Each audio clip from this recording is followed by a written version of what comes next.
Hello, and welcome to another episode of our podcast. Today, we're diving into a topic that's close to my heart: unlocking local history for educators. So, let me tell you a story. Just a few months back, I found myself in a bit of a bind that really changed the way I think about teaching history. It all started with a phone call that caught me off guard. I was sitting at my desk, sipping my third cup of coffee for the morning, when Sarah, the principal of a local middle school, called. Her voice was a mix of urgency and frustration. "We've got a problem," she said. Turns out, the Understanding Local History project that I was so excited about was hitting a wall. Students were disengaged, and teachers were struggling to make the lessons stick. I was baffled. We'd spent months weaving stories and facts about the local area into the curriculum, thinking it was a surefire way to captivate young minds. "What do you think is going wrong?" I asked Sarah, hoping for a clue. What she said next flipped a switch in my head. "Honestly, I think we missed the mark on what makes our local history unique and relatable for the students," she told me. Her words hit hard. We'd been teaching facts, not stories, and that was a big mistake. The problem wasn't just about student engagement. It was about connecting students to their community's living stories. I mean, if kids don't feel a personal stake in the narrative, why would they care about dates and names?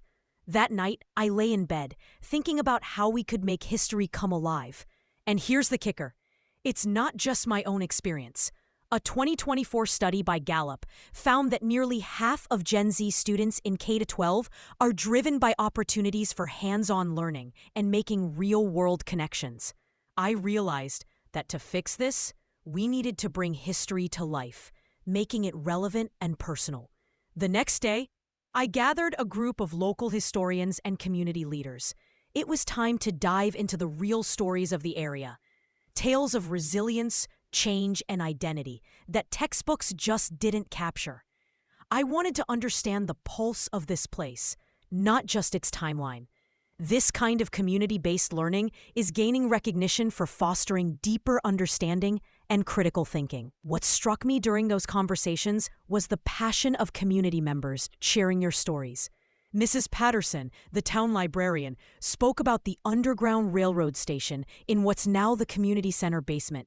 Tom Rodriguez, whose family had run the local bakery for generations, told of how his great-grandfather fed striking factory workers during the labor disputes of the 1940s.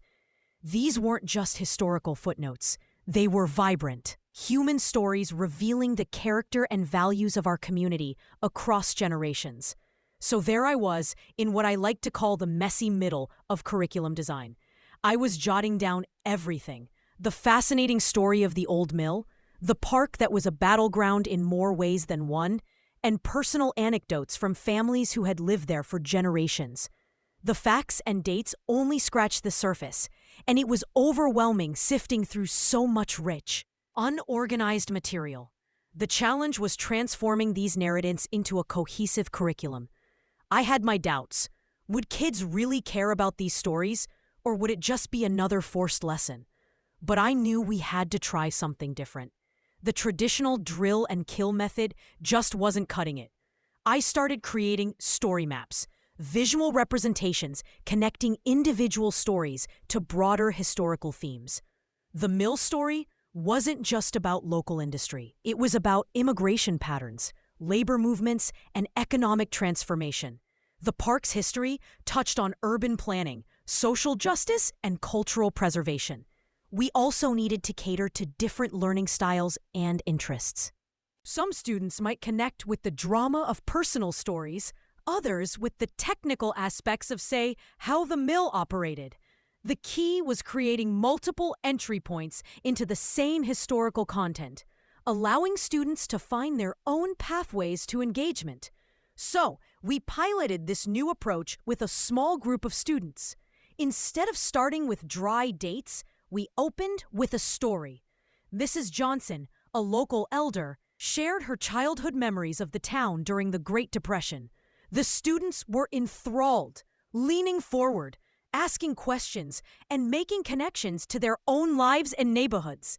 It was a stark contrast to the glazed-over looks I'd seen before. We incorporated interactive field trips to historical sites, invited guest speakers with compelling personal histories, and introduced project-based learning where students could explore topics that genuinely interested them. Some researched and created a podcast about local civil rights pioneers.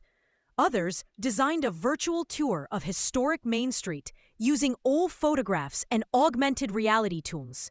One group even recreated historical recipes from different immigrant communities, complete with interviews of descendants who still maintain those family traditions. The change was immediate and powerful. Students were debating, questioning, and even teaching each other.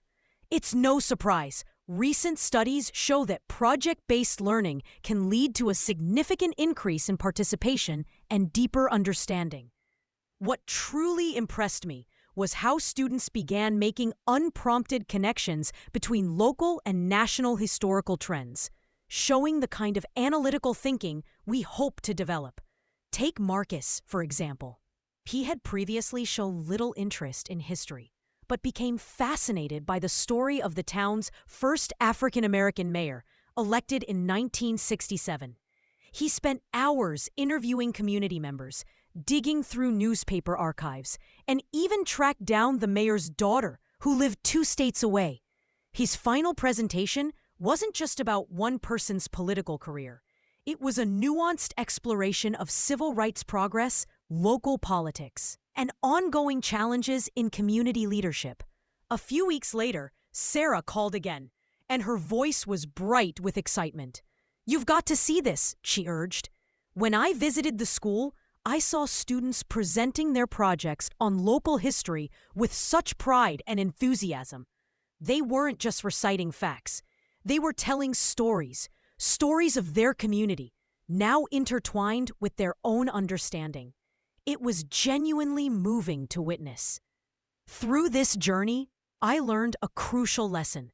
Understanding local history is about more than just knowledge acquisition. It's about connection. When students see their history reflected in their community and their own lives, it becomes alive and meaningful. It's about finding the stories that resonate and making them a part of our collective narrative. So let's keep pushing forward, finding new ways to make history come alive, and empower the next generation to understand and appreciate the rich tapestry of their local heritage. Thanks for tuning in, and I look forward to our next conversation.